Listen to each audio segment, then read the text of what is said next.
Hello everyone, आप सभी का इस चैनल में स्वागत है। मैं डॉक्टर पीयूष चौरसिया, फिजियोथेरेपिस्ट। दोस्तों, क्या आपको आपके कोहनी के, आपके एल्बो के बाहरी हिस्से में कुछ इस जगह पे आपको तेज दर्द देखने को मिलता है और इसी दर्द की वजह से आप कोई भी चीज ग्रिप नहीं कर पाते हो। जैसे कुछ भी पकड़ना है तो आप उसको सही से पकड़ नहीं पाते हो और जब पकड़ते हो तो तेज दर्द आपके कोहनी के बाहरी हिस्से में आपको देखने को मिलता है, महसूस होता है। अगर ऐसा है तो आज का वीडियो खासकर आपके लिए होने वाला है, क्योंकि आज के इस वीडियो में हम इसी कंडीशन को ठीक करने के लिए, जो हमारी एल्बो के बाहरी हिस्से में जो दर्द है, कोहनी के बाहरी हिस्से में कुछ इस जगह पे जो तेज दर्द देखने को मिल रहा है, इसको ठीक करने के लिए कुछ आसान और इफेक्टिव एक्सरसाइज इस वीडियो में जानेंगे। तो मेरी सलाह यही है कि इस वीडियो को बिना स्किप किए हुए अंत तक जरूर देखिएगा और अगर आप इस चैनल में नए हैं तो कृपया इस चैनल को सब्सक्राइब करके बेल आइकन को दबा दीजिए ताकि ऐसे ही हेल्थ रिलेटेड वीडियो का अपडेट आपको मिलता रहे। दोस्तों, हमारे कोहनी के जो हमारा एल्बो है उसके बाहरी हिस्से में कुछ इस जगह पे जो तेज दर्द देखने को मिलता है, इस कंडीशन को हम मेडिकल टर्म में लेटरल एपिकॉन्डाइलाइटिस के नाम से जानते हैं। लेटरल एपिकॉन्डाइलाइटिस इसलिए कहते हैं क्योंकि हमारी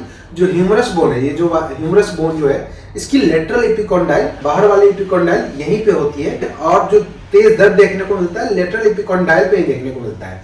तो इसीलिए हम इस कंडीशन को लेटरल एपिकॉन्डाइलाइटिस के नाम से जानते हैं। लेटरल एपिकॉन्डाइलाइटिस का पेन जो है, जो कोहनी के बाहरी हिस्से में जो दर्द देखने को मिलता है, वो ज्यादातर तो टेनिस के प्लेयर में देखने को मिलता है, स्पोर्ट्स पर्सन या टेनिस के प्लेयर में। इसीलिए हम इसे टेनिस एल्बो के नाम से भी जानते हैं, क्योंकि जो टेनिस के प्लेयर होते हैं वो जो बैक स्ट्रोक शॉट खेलते हैं, ये वाली जो शॉट खेलते हैं टेनिस में, और इसका जो यूज है, ये वाली जो शॉट है, बार बार खेलते हैं जब वो टेनिस पे प्ले करते हैं। तो इसकी वजह से जो हमारी रिस्ट, हमारी जो कलाई है और जो उंगलियां हैं, उसको पीछे की तरफ लाने वाली जो मांसपेशी है, जो कि हमारी इसी जगह पे टेंडन के माध्यम से लेटरल एपिकॉन्डाइल पे आके अटैच होती है।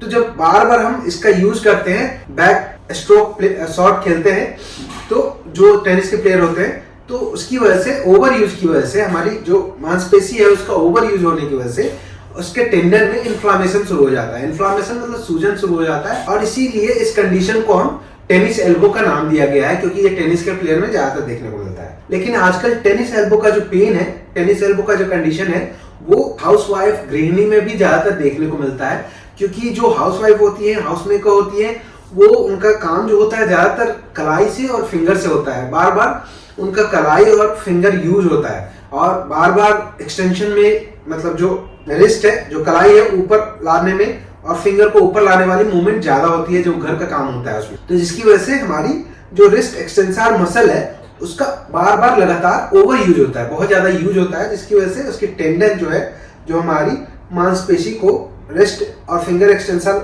मसल को बोन से जो जोड़ के रखती है, हड्डी से जोड़ती है, उस स्ट्रक्चर को, कनेक्टिव टिश्यू को टेंडन कहा गया है। तो टेंडन में इन्फ्लामेशन शुरू हो जाता है, जिसकी वजह से हमें ये कंडीशन देखने को मिलता है, टेनिस एल्बो का पेन देखने को मिलता है। और क्योंकि ये जो कंडीशन है गृहिणी में जल्दी ठीक नहीं होता है, क्योंकि ज्यादातर वो घर का काम करती है, उसमें रिस्ट और फिंगर का बार बार यूज होता ही है। आप कितना भी चाह लो कि ना करें, लेकिन फिर भी बार बार यूज होता है, इसलिए थोड़ा देर लगता है ठीक होने में। तो ऐसे में जब आपका दर्द जो है एक्यूट शुरू हुआ है, अभी हाल में शुरू हुआ है, और जिसकी वजह से आपको दिक्कत का सामना करना पड़ रहा है, तो ऐसे में आपको क्या करना है कि इसके ट्रीटमेंट के लिए सबसे पहले आपको अपने कोहनी के बाहरी हिस्से पे बर्फ की सिकाई करनी है, आइसिंग करनी है, कम से कम आपको 3 से 4 बार के लिए और 10 से 15 मिनट के लिए। जब भी आप 3 से 4 बार करते हो दिन में, तो आपको 10-10 मिनट आपको आइसिंग, बर्फ की सिकाई करनी है। इससे क्या होगा कि जो स्वेलिंग है, जो इन्फ्लामेशन है, वो धीरे धीरे कम होगा और जिससे कि हमें पेन में आराम मिलेगा, जो दर्द है उसमें कम मिलेगा। दूसरा, हमें सबसे खास बात का ध्यान रखना है कि हमें एक टेनिस बैंड आता है, आपको जैसा कि इस इमेज में भी दिख रहा होगा कि एक टेनिस बैंड आता है, जो कि हम, जो एल्बो है उसके थोड़ा सा आगे, एल्बो के जस्ट ऊपर नहीं पहनना है, जहां दर्द है वहां नहीं पहनना है, थोड़ा सा आगे पहनना है। क्योंकि जब हम नॉर्मल घर के काम करते हैं या फिर स्पोर्ट्स पर्सन है, तो उनमें जब बार बार रिस्ट एक्सटेंशन और फिंगर एक्सटेंशन होता है, तो जो बैंड है वो प्रेशर, जो टेंडन है उस पर प्रेशर आने से, बहुत ज्यादा जो प्रेशर है वो आने से रोकता है, वो कम करता है जो स्ट्रेस है, ताकि जो हमारी हीलिंग है वो अच्छे से हो और थोड़ी तेज हो।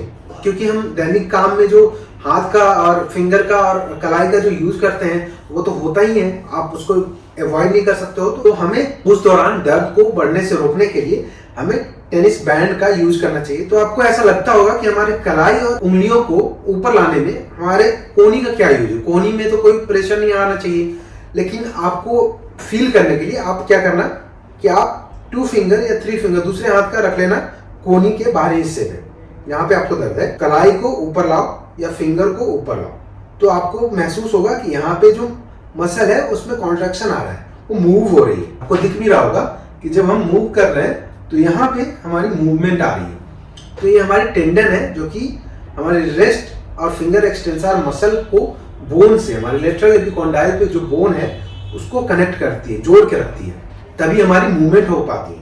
थर्ड, आप जब डॉक्टर के पास जाते हैं, ऑर्थोपेडिशियन के पास जाते हैं इस दर्द को लेके, तो वो आपको कुछ मेडिसिन देते हैं, non steroidal anti inflammatory drug, जो कि आपके इन्फ्लामेशन, जो सूजन आ गई है, जो इन्फ्लामेशन हो गया है, उसको कम करे और हमारी हीलिंग प्रॉपर हो सके। और हम फिजियोथेरेपी ट्रीटमेंट में इसका जो ट्रीटमेंट करते हैं, उसके लिए जब आप क्लिनिक पे आते हो, फिजियोथेरेपी क्लिनिक पे जाते हो, तो उसके लिए हम अल्ट्रासोनिक थेरेपी का यूज करते हैं। अल्ट्रासोनिक थेरेपी करने से जो हीलिंग है वो थोड़ी फास्ट होती है। जो हीलिंग है, जो इन्फ्लामेशन हो गई है, जो सूजन आ गया, उसकी जो माइक्रो इंजरी हो गई है, उसकी हीलिंग, मतलब वो अच्छे से हील हो पाता है और जल्दी हील हो पाता है।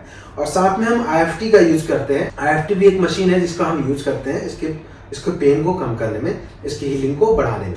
और जब हम इन सारी मशीन का हम यूज कर लेते हैं, उसके बाद साथ साथ हम एक्सरसाइज करते हैं। एक्सरसाइज क्या करते हैं हम, जो हमारी रिस्ट एक्सटेंसर मसल है, जो हमारी रिस्ट एक्सटेंसर मसल है, उसको हम स्ट्रेच करते हैं, क्योंकि जो लोड आ रहा है इस पे, जो इस पे स्ट्रेस है, उसको कम करें। जब लेंथनिंग करेंगे, इसको स्ट्रेच करेंगे तो ये लेंथन होगा, मतलब थोड़ा खींचेगा तो हमारी जो मांसपेशी है उसमें अच्छा स्ट्रेच आएगा। इसे करने के लिए क्या करना है कि आपको आपके आर्म को, जिस भी आपको एल्बो में प्रॉब्लम है, उसके आर्म को एकदम सीधा रखना है और शोल्डर के लेवल में रखते हुए कलाई को नीचे मोड़ना है, और दूसरे हाथ के हथेली से कलाई को नीचे मोड़ते हुए हमें 10 गिनने तक होल्ड करना है। 1 2 3 4 5 6 7 8 9 10, रिलैक्स। तो इससे हमारी जो ये हमारी रिस्ट और फिंगर एक्सटेंसर मसल है उसकी लेंथनिंग होगी, जिससे आपको पेन में काफी अच्छा रिजल्ट देखने को मिलेगा। तो इसे आपको कम से कम 10 से 15 बार कर लेने हैं। स्ट्रेचिंग कर लेते हैं, तो इसके बाद हम स्ट्रेंथनिंग करते हैं ताकि हमारी मसल की स्ट्रेंथ बढ़े। क्योंकि जब हमारी मसल पे एक्स्ट्रा लोड आता है, एक्स्ट्रा स्ट्रेस आता है, तो हम उसको, जब हमारी हीलिंग स्टार्ट हो जाती है तो हम स्ट्रेचिंग से उसकी टेंशन को कम करते हैं। और क्योंकि जब हम मसल हमारी ओवर यूज होती है तो वीक भी हो जाती है, तो मसल को हम स्ट्रॉन्ग भी करेंगे। तो स्ट्रॉन्ग करने के लिए क्या करना है कि हमें अपने आर्म को शोल्डर के लेवल में रखना है और दूसरे हाथ के पाम से, दूसरे हाथ के हथेली, जिसमें हाथ में हमें प्रॉब्लम है, उसके हाथ पे रखना है। और अभी हमें क्या करना है कि ऊपर की तरफ हमें नीचे जो भी हमारा हाथ अफेक्टेड है, जिसमें हमें दर्द है, उसके हाथ को ऊपर लाना है और दूसरे हाथ से हमें रोकने की कोशिश करनी है। ऊपर लाइए और लास्ट रेंज पे आपको रोक के रखना है। 1 2 3 4 5 6 7 8 9 10, रिलैक्स। इससे हमारी रिस्ट एक्सटेंसर और फिंगर एक्सटेंसर मसल की स्ट्रेंथनिंग होगी। तो अभी हम नेक्स्ट एक्सरसाइज करेंगे हम अपनी रिस्ट और फिंगर एक्सटेंसर की स्ट्रेंथनिंग के लिए। इसे करने के लिए आपको डंबल की जरूरत होगी। डंबल आपके पास अगर नहीं है तो पानी का बोतल, आप पानी भर के पानी का बोतल यूज कर सकते हो, 1/2 लीटर या 1 लीटर, आपके रेजिस्टेंस के अकॉर्डिंग। आप अगर स्टार्टिंग कर रहे हो तो 1/2 लीटर से करो, फिर धीरे धीरे आप उसकी वेट है बोतल की या फिर डंबल की, उसको बढ़ा सकते हो। तो इसे करने के लिए क्या करना है कि हमें कोई भी टेबल चाहिए, स्टेबल सरफेस चाहिए, टेबल चाहिए या फिर बेड पे आप इसको कर सकते हो। क्या करना है कि अपने आर्म को सपोर्टेड रखना है बेड या टेबल पे, और अभी जो कलाई है उसको थोड़ा आगे रखना है। और अभी हमें क्या करना है कि डंबल को धीरे धीरे ऊपर लाना है और धीरे धीरे नीचे लाना है, कुछ इस तरह। ऊपर लाना है और नीचे लाना है, कुछ इस तरह। इसी एक्सरसाइज को आप अपने रेजिस्टेंस के अकॉर्डिंग आप वेट बढ़ा सकते हैं, और आप इसकी रेपिटेशन 10 20, स्टार्टिंग आप 10 से करो और फिर धीरे धीरे 20 30 ले जाओ। अभी हम नेक्स्ट एक्सरसाइज करेंगे। इसे करने के लिए हमें अपने जो आर्म है, अपना जो हाथ है, उसको मिड प्रोन पोजीशन में रखेंगे, कुछ इस तरह सीधे खड़े रखना है। और अभी क्या करना है कि हमें अपने कलाई को ऊपर लेके आना है, ऊपर लाना है, फिर धीरे धीरे नीचे लाना है, ऊपर लाना है, नीचे लाना है। इसी तरह इस एक्सरसाइज को अपने अकॉर्डिंग स्टार्टिंग कर रहे हो तो आप 10 रेपिटेशन करो, फिर 15, फिर 20। आई होप कि यह वीडियो आपको अच्छी लगी होगी और आपके टेनिस एल्बो के दर्द को ठीक करने में काफ़ी ज़्यादा सहयोगी रहेगी।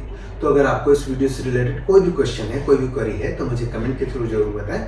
मैं उन क्वेश्चन का रिप्लाई करूंगा। और अगर आपको यह वीडियो अच्छी लगी हो तो कृपया इस वीडियो को लाइक करें और ज़्यादा से ज़्यादा शेयर करें ताकि उन लोगों तक यह वीडियो पहुंच जाए जिन लोगों को टेनिस एल्बो की दर्द है, लेटरल एपिकोंडाइलिटिस का पेन है और जिसकी वजह से उन्हें काफ़ी दिक्कतों का सामना, दैनिक कार्य करने में उनको काफ़ी दिक्कतों का सामना करना पड़ रहा है। और अगर आप इस चैनल में नए हैं तो कृपया इस चैनल को सब्सक्राइब करके बेल आइकन को दबा दीजिए ताकि ऐसे ही हेल्थ रिलेटेड वीडियो का अपडेट आपको मिलता रहेगा। धन्यवाद।